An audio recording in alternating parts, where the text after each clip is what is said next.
Hi viewers, நம்ம இப்போ ஒரு மலையாளி கடையில் போய் சாய் ஒன்று குடிக்க போகிறோம்.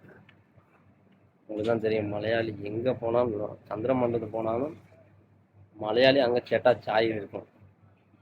அதனால் ஒரு சாய் கடை ஒன்று இருக்குது, பார்ப்போம். அங்கே சாய் வேறு என்ன இருக்குது. ஆனால் ஃப்ரெஷ் பாலில் சாய் கிடைக்கும். இங்கே எல்லா கடையிலையும் ஃப்ரெஷ் பாலில் சாய் கிடைக்காது. வாங்க பார்ப்போம் உள்ள என்ன கிடைக்கும் பார்ப்போம்.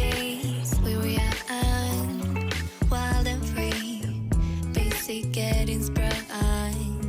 We used to dance the night away, hang out the whole next day, laughing, having fun. Getting sprung on. Sai ஊர் டேஸ்ட்ல இருக்கு. ஊர்ல சாய் எப்படி குடிச்சா அப்படி ஃப்ரெஷ் மில்க் நல்லா இருக்கு.